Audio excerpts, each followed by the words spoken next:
எல்லாம் வல்ல இறைவனர்தான் இந்த நிகழ்வுக்கும் இச்சிறப்பு வழிபாட்டு நிகழ்வை கண்டு எல்லோரும் மகிழ காத்திருக்கிறீர்கள்.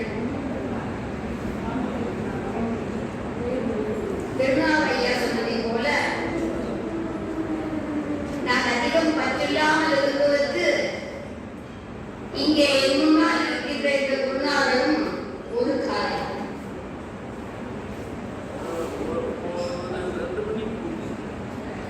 அதற்கு 2 ஆண்டுகளுக்கு முன்னால் நான் அவரை பற்றி ஒரு கவிதையிலே அவரிடம் சொன்னேன்.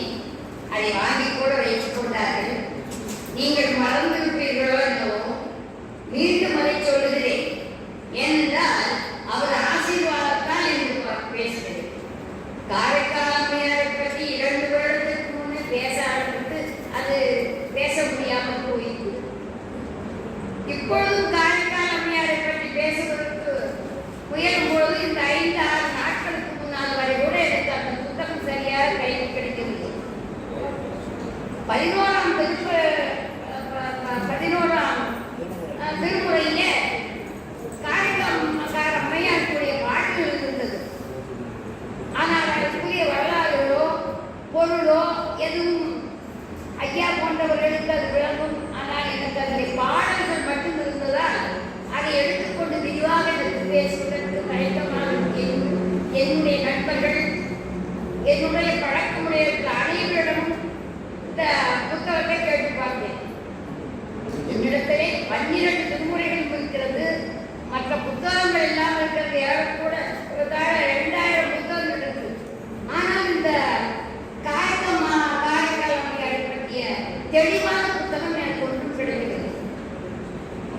அப்புறம் எங்கள் ஊரிலே உள்ள ஒரு நண்பர் கோவையில் எனக்கு வேலை இருப்பதாகவும் உங்களுக்கு இந்த மாலைக்குள் அந்த புத்தகத்தை வாங்கி தருவதாகவும் 7-8 நாளைக்கு முன்னாடி சொன்னார். அதன்படி விஜயா படிப்பதற்கு போய் அந்த புத்தகத்தை வாங்கி கொண்டு எனக்கு கொடுத்தாரு. இல்லைன்னா இந்த ஆண்டு அவரை பற்றி தெளிவாக எனக்கு பேசுறதுக்கு முடியாது. ஐயா அவர்களை பற்றி இப்ப சொல்லிட்டு ஆரம்பிக்கிறேன். அப்புறம் சொன்னாங்க, மனசு மாசுரை இருந்தால் இறைவன் குடியிருப்பான். உண்மைதான். மனசு மாசுரை காரைக்கால் சொல்றாங்க, மனத்தகத்தான் அப்படின்னு. நீல கண்டத்தான் நீ நெஞ்சத்தான் என்பேன் யாரு சொன்னாங்க. ஆனா பார்த்தா எல்லா உயிர்களுக்கும் உதவுகின்ற தன்மையுடையவரிடத்திலே இறைவன் குடியிருப்பாங்கிறது ஒரு சின்ன கதையை உங்களிடத்துல சொல்லிட்டு இந்த வரலாறை ஆரம்பிக்கலாம் என்று சொல்லி என்னுடைய குருநாதரான PK ஐயா அவர்களுக்கு இந்த கவிதையை வாசித்து விட்டு தியானிக்கிறேன். என் குற்றம் தவிர உயிரும் மெய்யும் உன்னிடம் உண்டு, உன்னை போலவே என்னிடம் உண்டு, கைகால் ஓசை உன்னிடம் உண்டு, கண்டிப்பாய் அவை என்னிடம் உண்டு, அகமும் புறமும் உன்னிடம் உண்டு, அதுவே போல என்னிடம் உண்டு, அகண்ட ஞானம் உன்னிடம் உண்டு, அதுதான் ஐயா என்னிடம் இல்லை. அகண்ட ஞானம் உன்னிடம் உண்டு, அதுதான் ஐயா என்னிடம் இல்லை. இல்லாததற்கு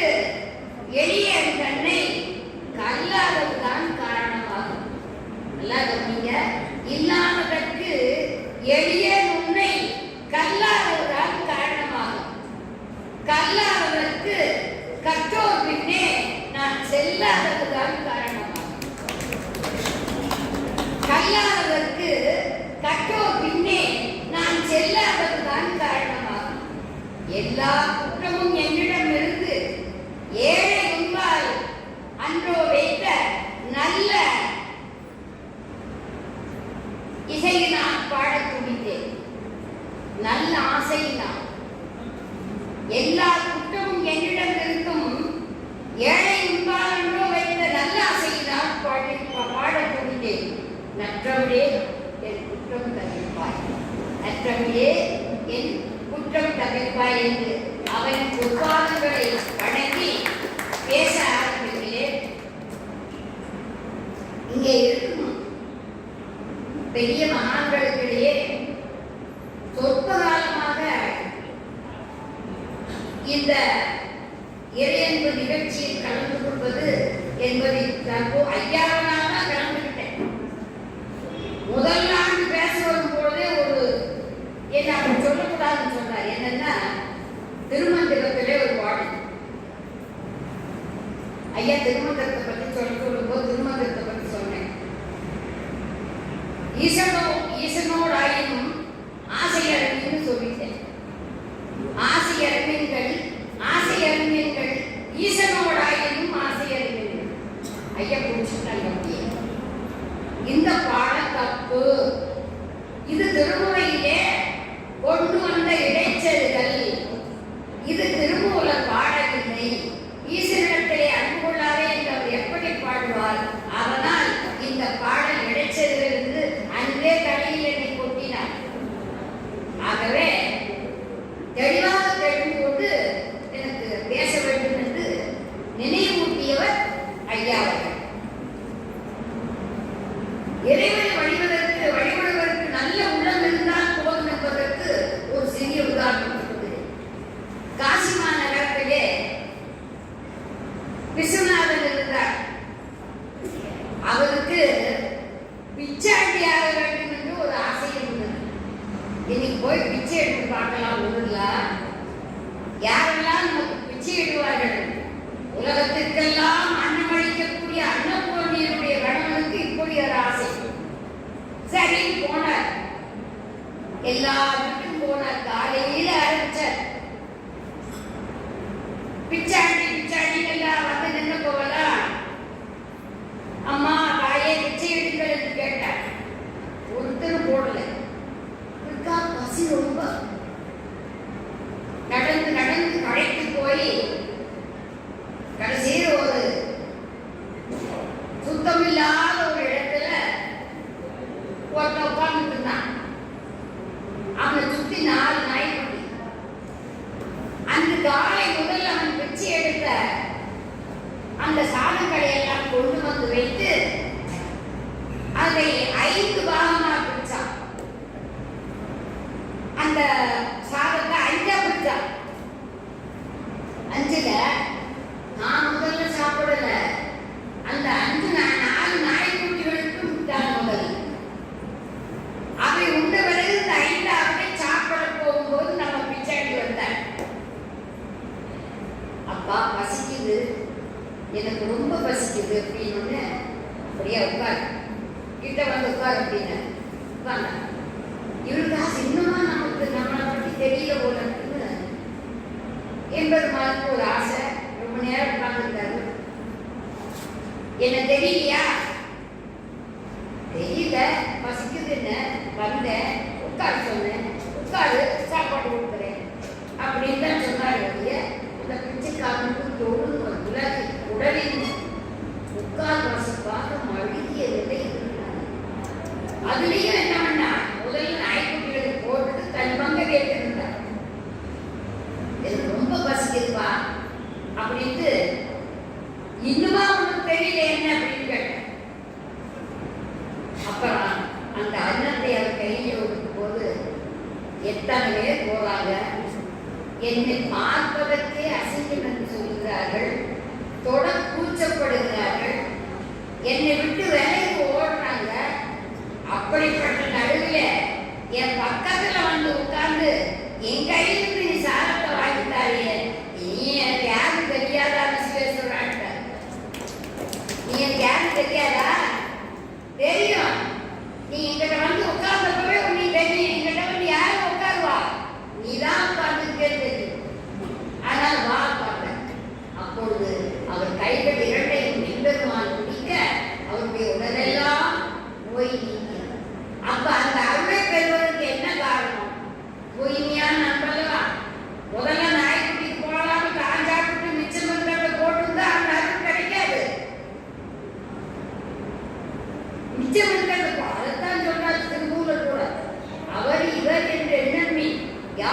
உண்ணும் விடுவின். மீதத்தை சாப்பிடாத வச்சிருக்காங்க, மீதத்தை போடாதேங்கிறார். காலத்தில் கூட அப்படிப்பட்ட கர்மத்தை அவர் என்ன பண்ணான், கடைபிடித்தான். முதல்ல நாய்களுக்கு போட்டு அப்புறம் மிச்சம் இருக்கிறது எம்பெருமானுக்கு போட்டான். இறைவனை தவிர வேற யாரும் நம்ம கிட்ட வர முடியுன்ற நம்பிக்கை வரல. அப்படி நம்பிக்கை இருந்தால் நமக்கு ஏதேனும் தீங்கு வருமா? கண்டிப்பா வராது. ஒருத்தர் கேட்டாரு, ஏங்க என்ன உங்க சாமிக்கு வேண்டித்தது வேறு? பெருமாள்ங்கிறீங்க, கிருஷ்ணாங்கிறீங்க, சிவனைங்கிறீங்க, பார்வதிங்கிறீங்க, அம்மாங்கிறீங்க, என்னென்னமோ பேர் சொல்றீங்க, 108 பேருக்கு மேல சொல்றீங்க. நாமெல்லாம் உலகம் முடிச்சுட்டு ஒரே பேர் தான் வச்சுக்கிறோம். அது மாதிரி நீங்க ஒரு பேர் வச்சுக்கலாம். இதை கேட்டது யாருக்கு தெரியுமா? கண்ணதாசன் கேட்டான். கண்ணதாசன் சொன்னார் தெரியுமா, நீ உங்க அப்பாவுக்கு யாரு? மகன். உங்களோட பையனுக்கு நீ யாரு? தந்தை. உன் மனைவிக்கு நீ யாரு? கணவன். உன்னுடைய மனைவியுடைய அக்காவுக்கு நீ யாரு? பச்சனி. உங்க அண்ணனுக்கு தம்பி, தம்பிக்கு அண்ணன். இப்படி 64 உறவுமுறைகளை சொன்னார். தாத்தாவுக்கு பேரன், அதுக்கு தாத்தாவுக்கு கொள்ளு பேரன். அட இந்த மண்ணு திங்கிற இந்த உடம்ப, எரிஞ்சு ஓட உடம்ப வச்சிருக்கிற நமக்கே இத்தனை பேருன்னா ஒருத்தனுக்கு 65 பேருக்கு மேல இருக்கு. உன்னுடைய 65 பேருக்கு மேல உனக்கே இருக்கு. இந்த மண்ணுக்கு போற உடம்ப, இந்த தீக்கு போற உடம்ப தாண்டி இருக்கிற உனக்கே இத்தனை பேருன்னா எம்பெருமானுக்கு எத்தனை பேர் இருக்கும் உனக்கு எப்படி தெரியும்? உலகத்தை ஆண்டவன், உலகை படைத்தவன், எல்லாத்துக்கும் படியெடுக்கக்கூடியவனுக்கு.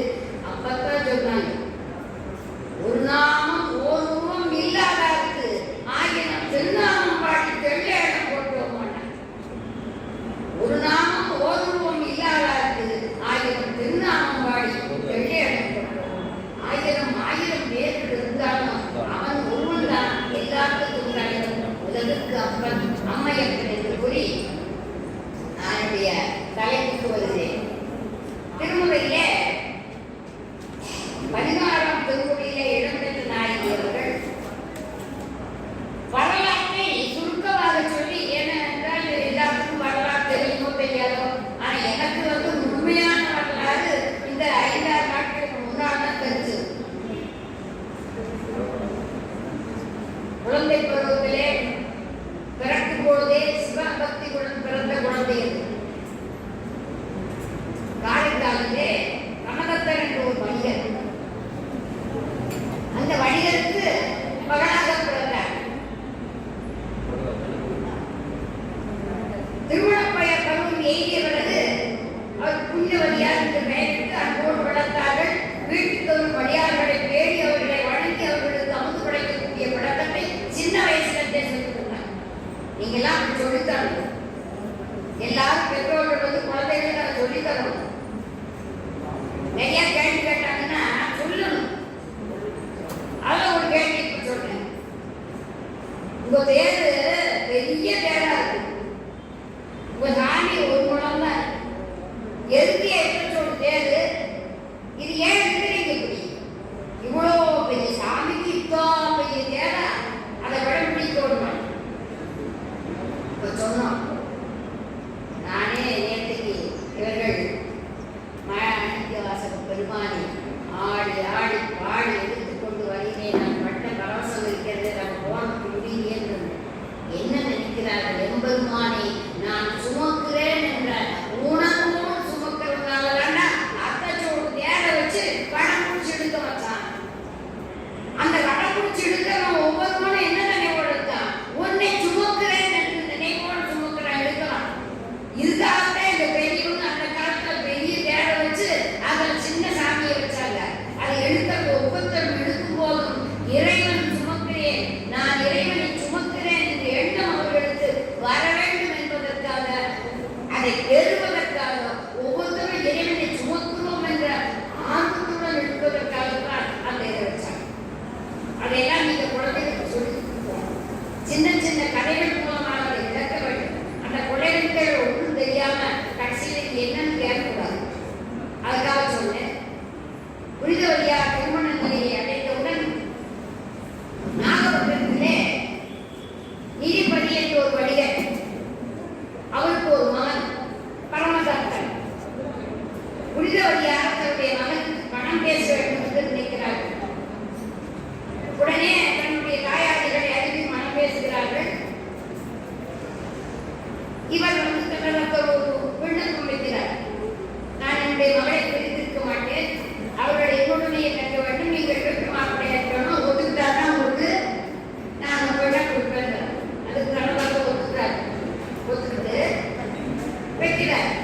தனி வீடு அமைத்து கொடுத்து பராமரிப்பு பொருளை எல்லாம் கொடுத்து வியாபாரத்தை தொடர்ந்து சொல்கிறார்.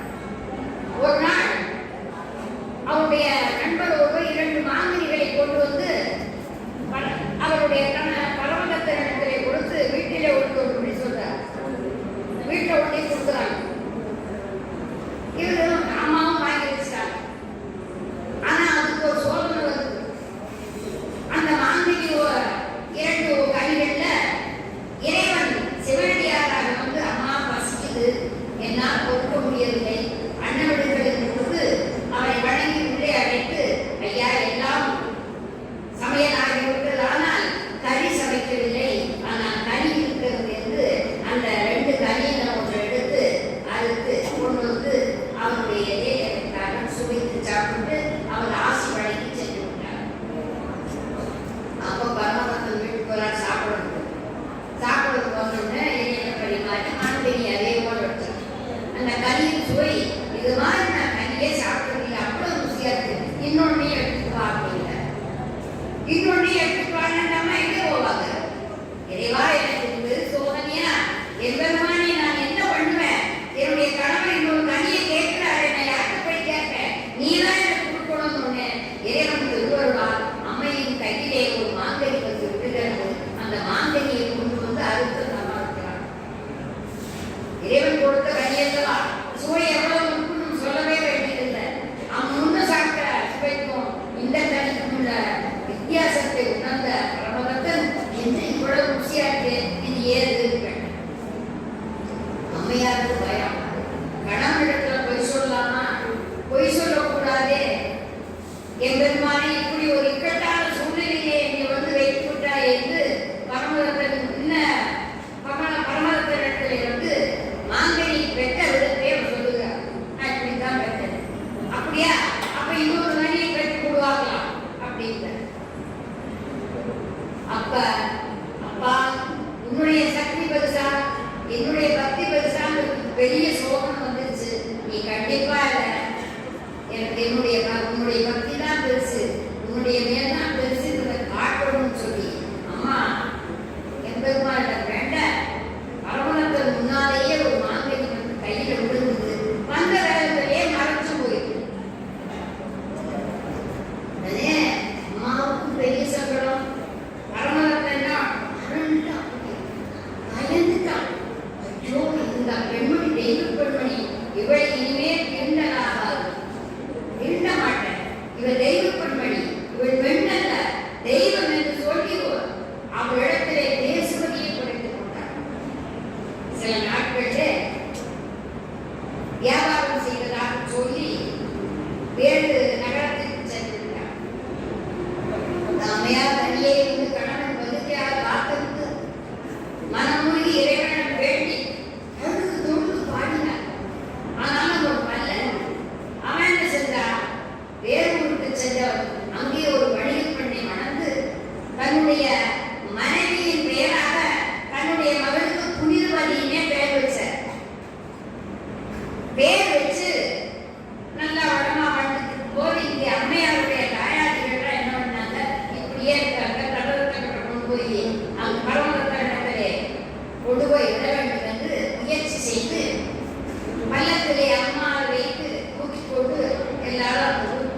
ஐயா, பிறவாமை வேண்டும், மீண்டும் பிறந்தால் உன்னை மறவாமை வேண்டும். நீ ஆனந்த கூத்திடும் போது உன் தாளின் கீழே நின்று பாடிக்கொண்டிருக்கக்கூடிய அருள் வேண்டும் கேட்கிறார். நான் என்றும் பாடிக்கொண்டிருக்கக்கூடிய அருள் வேண்டும் கேட்கிறார். கேட்டோடனே, அம்மையே நீ திருவாரூர் செல்லுங்க, அங்க போனீங்கன்னா உன்னுடைய திருநடத்தை கட்டி வாழக்கூடிய பேர் உங்களுக்கு கிடைக்கும் சொல்லி அம்மையை போனோம். இதில் எடுத்துட்டீங்கன்னா கைலாயம் சென்ற சிவஞானியர்களே பூமிக்கு உலகுக்கு திரும்பி வந்த ஒரே சிவஞானி காரைக்கால் அம்மையார். வேற யாரும் திரும்பி வரல.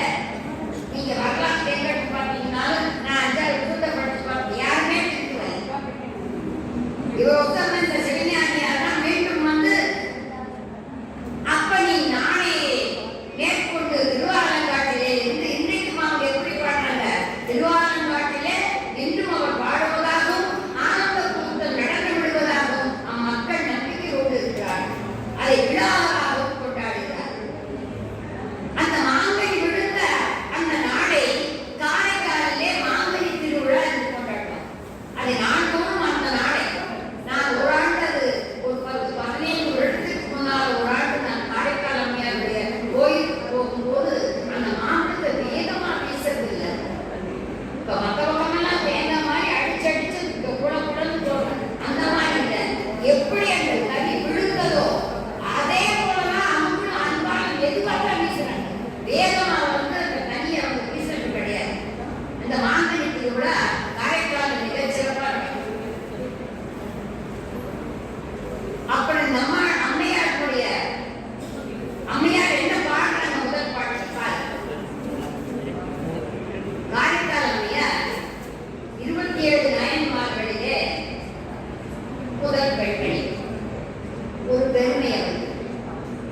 63 நாயன்மார்களிலே நீங்க கோயில பார்த்துருப்பீங்க, சிவன் கோயில 63 நாயன்மார்களோடு சேர்ந்து அமர்ந்திருக்கக்கூடிய நிலை பெற்ற ஒரே பெண்மணி காரைக்கால் அம்மையார். மற்றவங்கெல்லாம் நின்றுட்டு தான் இருப்பாங்க. 62 பேர் நிற்கக்கூடிய நிலையிலே இருப்பார்கள். இந்த நம்ம அம்மையார் மட்டும் என்ன பண்ணுவாங்க, உட்கார்ந்த நிலையிலே இருக்கக்கூடியவர். கணவனால் தெய்வமாக தொழப்பட்டவர்.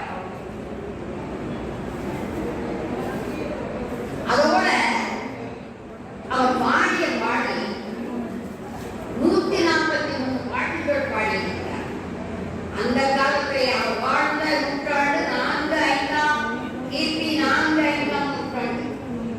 அப்போ அந்த காலத்துல 143 பாடல்களை சிவன் மேல பதிகங்களாக பாடிய ஒரே அம்மான அந்த அம்மா தான். அதுக்கு முன்னாடி யாருக்கு பாடல, பின்னாலதான் பாடிட்டாங்க. வகுத்து கொடுத்தவரே அம்மையார் தான். அதோட இன்னும் சிறப்பு என்ன தெரியுமா, கடைசி அவர் பாடல்கள் 143 பாடல்கள். அதுல அற்புத திருவந்தாடிங்கிறதுல 20 பாடல்கள். அந்த 20 பாடல்கள்ல சிவனுடைய பெருமையை மட்டும் பாடுகிறார். சிவனுடைய அற்புதத்தின் பெருமையை பாடுகிறார். 101 பாடல் அற்புத அந்தாதி. அந்தாதினா தமிழ் ஆசிரியர்களுக்கு தமிழ் படிச்சவங்களுக்கு தெரியும். முதலிலே பிறந்து என்று வந்தால் அந்த 101வது பாடலே பிறந்து என்று முடிய வேண்டும். முதல் பாடல் என்ன பாடல், பிறந்து நடைபெயர்ந்த நாள் முதலாய் சிறந்து நன் சேவடியே சிந்தித்தேன் நிறந்திகளும் மெய்ஞான கண்டத்து வானோர் பெருமானே எஞ்ஞான்னு தீர்ப்பது இடர்கிறார். என்னுடைய இந்த துன்பத்தை என்னைக்கு தீர்க்க போறேன், அது முதல் பாடல் ஆரம்பிக்கிறார் அந்தாதியில. அந்த இடர் அப்படிங்கிற இந்த சீர் அடுத்த பாடலுடைய முதல் வழியிலே வர வேண்டும். அது அந்தாதியினுடைய இலக்கணம். அதே மாதிரி பாடலிலே முத்திரை பதித்தவரும் அவர் முதல்ல சொன்னவர். அந்த 101வது பாடல்ல இந்த காரைக்கால் பேய் பாடியதுன்னு வரும். அந்த பாடல் நான் எழுதி உரையினால் இம்மாலை அந்தாதி வெண்பா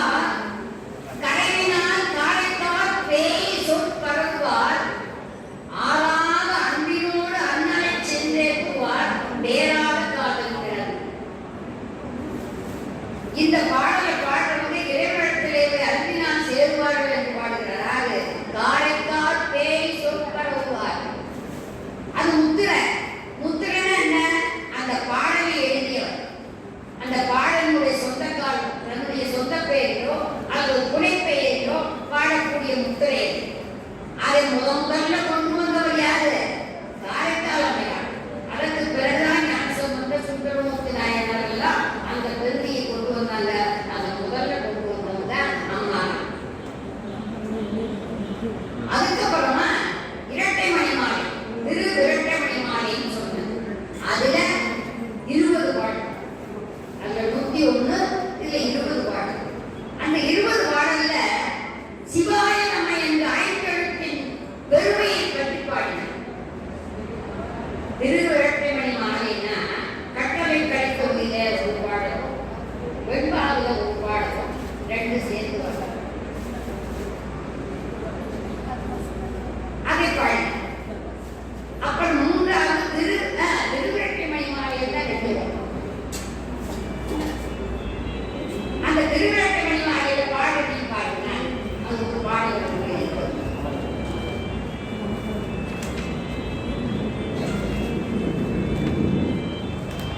அற்புத திருவந்தாதியில ஈசன் பெருமையை பற்றி பாடுகிறார். திருவேட்டை மாலையில ஐந்தெழுத்தின் பெருமையை பற்றி பாடுகிறார். அப்புறம் மூத்த திருப்பதிகம் முதல்ல இசையோடு பாடி பரவிய பரவசம் காரைக்கால். மூத்த திருப்பதிகை எம்பெருமானுடைய ஆனந்த கூத்தி திருவாலங்காட்டில் வந்து அமர்ந்து அவருடைய அடிக்கையிலிருந்து பாடிய பாடல்கள் 22. அதுல நட்டைப்பாடையில 11 பாடலும், இந்த இடத்துல 11 பாடலும் பாடிட்டார். அந்த இந்தளராக எனக்கு தெரியாது. ஆனா நட்டைப்பாடையில் இருக்கு. எப்படி தோளுடைய செவியன் நட்டைப்பாடை பாடும், அதை ஓதுவாமூர்த்தி இருக்கிறவங்க சொல்லி தந்திருக்காங்க. அந்த நட்டைப்பாடையில் ஒரு பாடல் பாடினாரு. உங்களுக்கு எல்லாத்துக்கும் தோளுடைய செவியன் பாடல் நானும் தெரியுமில்லை. தோளுடைய செவியன் விடைய நீயும் அதானுங்களா?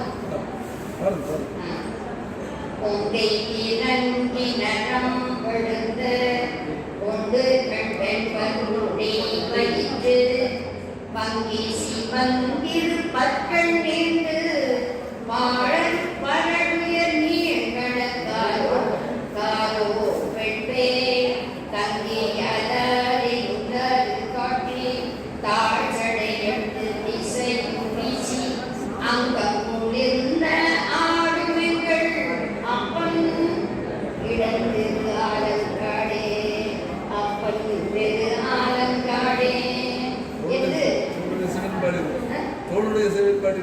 தோளுடைய செவியன் விடையேதிக்கும் உபன் மதிசூடி காடுடைய சுடரை பொடி பூசியன் உள்ளங்கவர்கள் எருடைய மலரால் புனையாட் பணிந்து என்ற அருள் செய்த வீடுடைய பிரமாபுரமேறிய பெருமானிவன் நன்றே, பெருமானிவன் நன்றே. அந்த ராகத்துல முதல் பாட்டு பாடினாங்க. அன்றைய அதில் 11 பாடல். இந்தளம் என்ற ராகத்துல அந்த பாடக்கூடிய பேர் மாயா மாடகவுல இருக்காங்க. அதான் அந்த 11 அந்த இந்தளத்துக்கு பேர் வந்து இப்ப மாயா மாடகவுலான்னு சொல்றாங்க. கர்நாடக சங்கீதத்துக்கான மாயகவுலா. ஆனா அம்மா காலத்துல இந்தளத்துக்கு பேர் இப்பன் வந்து இந்தளம். அந்த இந்தளத்துல 11 பாடலும் 22 பாடலாக 143 பாடல்களை பாடியவர் சிவன் மீது தனி பதிகம் பாடி ஒரே பெண்மணி இசை வல்லவள், அதற்கு மூத்தவராக இருக்கிறார். ஞானசம்பந்த சுந்தரமூர்த்தி நாயனார் அதுக்கு பின்னால்தான் இசையையும் முத்திரையையும் படிச்சுட்டார்.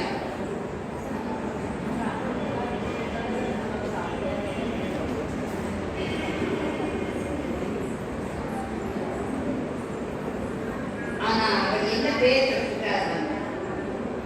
பின்னாக பிறகு வாழ்க்கையை இறைவனை அடைய வேண்டும் என்ற திருவருள் காரணமாக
வீட்டுல இறைவனுக்கு நேரமும் வர்றவனுக்கு இறைவன் படைக்கணும் அப்படின்ற ஒரு பெரிய பக்தர் மாதிரி எல்லாத்துக்கும் பேச போட்டுருந்தாங்க. ஒரு நாள் ஒருவன் வந்தான், ஐயா இந்த ஒரு நாள் எங்க வீட்டுல எனக்கு நகருக்கு இடம் கொடுக்கணும்னு கேட்டான். அப்ப என்ன பண்ண, இடம் இல்லை அப்படின்னா, ஏன் நீ சாமி இல்லைன்னு சொல்றேன், உனக்கு இடம் கிடையாதுன்னா. அப்ப ராத்திரில கனவுல இறைவன் வந்து என்ன சொன்னாரு, அட 60 வருஷமா நான் இல்லை இல்லைன்னு சொல்லாம வச்சிருக்கேன், ஆனா நீ ஒரு நாள் அவரை படுக்கிறதுக்கு இடம் கொடுக்க மாட்டேங்கிறியே, அதுக்கு இதுக்கு என்ன சம்பந்தம்? அவனுக்கு எல்லாத்தையும் நான் தான் கொடுக்குறேன், உணவை கொடுக்குறேன், உயர்வை கொடுக்குறேன், அவனுக்கு இடம் தங்கத்துக்கு பூமியில இடத்தை கொடுத்துருக்கேன், இப்படியெல்லாம் கொடுத்து வச்சிருக்கிறேன், நீ ஒரு நாள் அவனுக்கு தங்கத்துக்கு இடம் கொடுக்க மாட்டேங்கிறியே, இது என்ன நியாயம்? நீ செய்யறதுக்கு பக்தி அல்ல, அது பக்திக்கு பேர் இல்லை. உன்னுடைய பொருள் அடுத்தவர்களுக்கு பயன்பட வேண்டும், உன்னுடைய அன்பு அடுத்தவர்களுக்கு பயன்பட வேண்டும், உன்னுடைய சேவை அடுத்தவர்களுக்கு பயன்பட வேண்டும். அதைத்தான் இறைவன் கவனிப்பான், அதைத்தான் பார்ப்பான். எல்லாரும் நினைத்து வேண்டுமானால அம்மாவுடைய இந்த பரிவத்தை இன்னொரு முறை பாடி என்னுடைய ஒரே கொள்ளலாம் இருக்கிறேன். பொங்கை இறங்கி நடம் வெண்டு கொண்டு கண்டெம்ப கொடி வயிற்று பங்கி சிவந்து பக்கணிந்து பரடுயிர் நீர்களை காதோட்ட வெண்சே தங்கியலறி உணர்வு காட்டி தாழ்சடை எட்டு திசைக்கும் வீசி அங்கம் குளிர்ந்த நாடும் எங்கள் அப்பன் திரு ஆலங்காடே, அப்பன் திரு ஆலங்காடே. எல்லோரும் அம்மையின் அருளை பெற்று எல்லா வளமும் பெற்று எம்பெருமான் சிவலோக கிருஷ்ணாவுடைய அருளை பெற்று சிட்டனை சிவனை செழுஞ்சோதியை, சிட்டனை சிவனை செழுஞ்சோதியை